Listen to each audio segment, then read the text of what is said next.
سلامونه دوستانو. د افغانستان او د سریلانکا ترمنځ لومړی یو ورځنۍ نړیواله لوبه ترسره سوه چې افغان لوبډله پکې له ماتې سره مخامخ سوه، خو په دغه لوبه کې افغان لوبغاړو یو شمېر ریکارډونه هم جوړ کړل. عظمت الله عمرزي او محمد نبي ساخیل نن د افغان لوبډلې لپاره واقعا تاریخي لوبه ترسره کړه چې یو شمېر ریکارډونه یې هم په خپلو نومو باندې جوړ کړل. عظمت عمرزی او محمد نبي ساخیل لومړی لوبغاړي سوه چې په شپږمه ویکټه باندې 242 تر ټولو لوړ پارټنرشپ یې وکړ. دا د افغان لوبډلې په 500 ورځه نړیوالو لوبو کې لومړی تر ټولو غټ پارټنرشپ و چې نن د محمد نبي ساخیل او عظمت الله عمرزي ترمنځ ترسره سو. محمد نبي ساخیل او عظمت الله عمرزي بیا سلیزې هم ووهلې. عظمت الله عمرزي 149 ناسوځېدلې منډې جوړې کړې، بهترینه لوبه یې ترسره کړه او دا په 500 ورځه کرکټ کې لومړی سلیزه ترلاسه کړه. زبردسته وځلېدی، بهترینه لوبه یې ترسره کړه. هر څومره چې یې صفت وسی ډیر زیات به کم وي. او محمد نبي ساخیل بیا د خپل نړیوال 500 ورځه کرکټ په تاریخ کې خپله دویمه سلیزه هم جوړه کړه. ډیر دې دواړو ته مبارک وي. محمد نبي ساخیل 146 منډې جوړې کړې، واقعا زبردسته ښکلې لوبه یې ترسره کړه او دواړو افغانستان د یو غټ شرم څخه وژغورئ. که محمد نبي ساخیل او عظمت عمرزی نه وای درېدلي نو افغان لوبډله به له سترې ماتې سره مخامخ سوې وای، ځکه افغان لوبډلې په لومړي سر کې 5 ویکټې په 55 منډو کې له لاسه ورکړې وې چې بیا شپږمه ویکټه باندې افغان لوبډله ودرېدل. دواړو 242 منډې پارټنرشپ ترسره کړ او عظمت الله عمرزي تر پایه پورې 149 ناسوځېدلې منډې جوړې کړې. عظمت الله عمرزی ځوان دی، په دې وروستیو کې ډېر ښه ځلیږي. په نړیوال جام کې د ساوت افریقا پر وړاندې 9 ناسوځېدلې منډې جوړې کړې. هلته یې د سلیزې ارمان نه سو پوره، خو په نن لوبه کې یې د سلیزې ارمان پوره سو. واقعا د استعداد او وړتیا ډک لوبغاړی دی. ذمهواره لوبغاړو هیڅ ونه کړه. په هغه لوبغاړي چې په هغوی باندې ډېر زیات حساب کیږي، خالد بیټینګ دنده د دوی په غاړه وي، هغوی هیڅ ونه کړه. په یوه 4 اوه منډې ویکټې له لاسه ورکړې.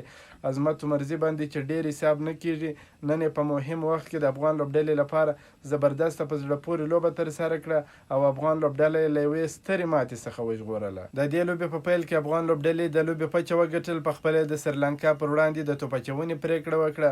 کپتان حشمت الله شاهدي دا فکر وکړ چې د شپې به بیا بالینګ سم نه کیږي، خو د شپې چې کله افغان لوبډلې په لومړي سر کې بیټینګ شروع کړ نو د سریلانکا بالرانو بهترینه بالینګ ترسره کړ چې د افغان لوبډلې 15 ویکټې ډېرې ژر ترلاسه کړې. سریلانکا لومړی بیټینګ ترسره کړ، د 3 لوبغاړو په سوځېدو سره په ټاکل شوو 500 اورونو کې 382 ستر منډې هدف وټاکي چې دا ډېر غټ هدف دی او سریلانکا په خپل کور کې دا لومړی غټ هدف جوړ کړ چې د افغان لوبډلې پر وړاندې 382 منډې هدف وټاکي.